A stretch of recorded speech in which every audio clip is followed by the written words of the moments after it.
Back in the 90s, Capcom had a bold idea. They wanted to bring Resident Evil to the Nintendo 64. Now that sounds pretty normal today given how companies have expanded their reach to different platforms, but at the time, the N64 used cartridges, not disc, and that was already a major deal as N64 cartridges only held up to 4 MB to 64 MB, with only a few games taking full advantage of the size, while PlayStation disc-based format held up to 650 to 700 MB. Now originally it was developed for the N64 DD attachment, which promised more power than the base cartridges, probably similar to that of the Super FX chip for the SNES, allowing for demanding computing. Of course, the N64 DD was a commercial failure, resulting in Resident Evil 0 to be obviously on the normal N64 cartridges. The thing is, Resident Evil is the series that thrived on pre-rendered backgrounds, detailed assets, and full motion video, so it's naturally going to be a heavy task for this N64. Regardless, Capcom pushed forward. Early on, Resident Evil was still designed as what we know today, serving as a direct prequel to the first game starring Rebecca Chambers. The goal was simple, show what happened before the mentioned incident, but Resident Evil 0 had one massive trick under their sleeve, which truly helped it stand on its own. One of the biggest ideas introduced during development was the partner system. Instead of controlling just one character, you would switch between two, Rebecca Chambers and a new character, Billy Cohen. This was a huge shift for the franchise at the time. Classic Resident Evil was about isolation, limited resources, that constant feeling of being alone. Resident Evil 0 clearly wanted its own spin on the formula. Now you can swap between characters instantly, solve puzzles using both characters, even manage separate inventories. Sounds really cool, right? Until you realize the problem that arises for the team.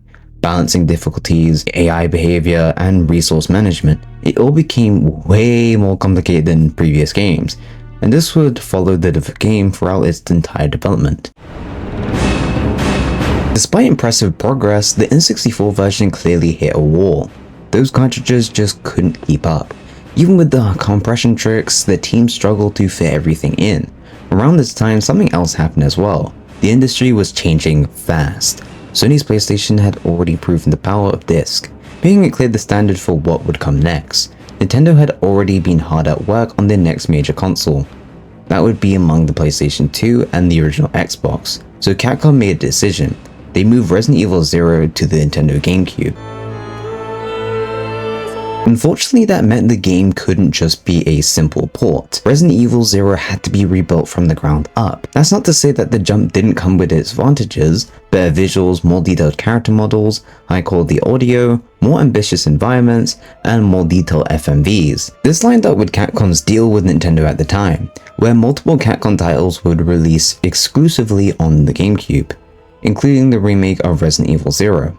Naturally though, Resident Evil 0 couldn't just hit its initial release, meaning they could only show the logo to the public at the time.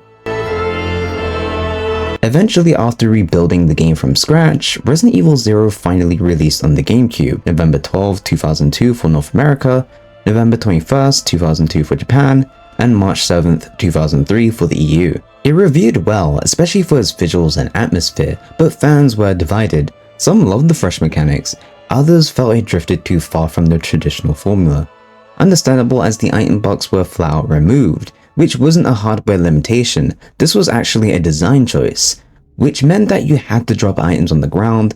While I admit that does make it more immersive as you don't have a magical chest, it also turns inventory management into a nightmare, mostly with backtracking, as you have to venture wherever you last dropped that item, which does show up on the map but could be a hit or miss in my opinion. I haven't had this happen to me with key items, but I noticed when placing some ammo or herbs, they would just poof out of existence, nowhere to be seen again. Let me know if this has also happened to you, because it's really strange. I don't know if it's probably like the GameCube limitation or what have you, but it's really strange and I don't know why it keeps happening every time I do play it. It mainly happens whenever you get off the train and of course go to the actual, facility, and obviously place items or your key items, your hook shot, your other plethora of stuff that you carry there, and for some weird reason I come back or I just move slightly and they're just gone.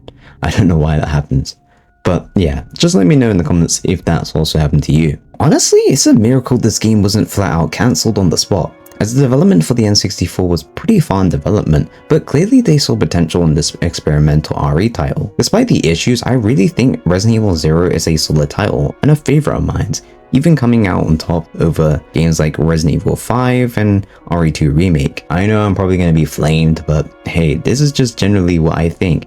And I actually think it deserves a lot more love. Hopefully down the line when they do remake this game, that maybe they make it in the sense where it's caters to everyone, not in like RE6 sense, but in the sense of like, you know, having item boxes or having a toggle where you can, you know, have item boxes or the traditional RE0, you know, way of doing it. I think that would be interesting. I might make a video actually listing things I would love to see in a remake. So yeah, you know, that jazz. If you enjoyed this video, then I got more deep dives and retrospectives on the way. So if there's something that interests you that you definitely like or, you know, want to see, then definitely obviously hit that like button and subscribe for more. Hope to see you on the next one.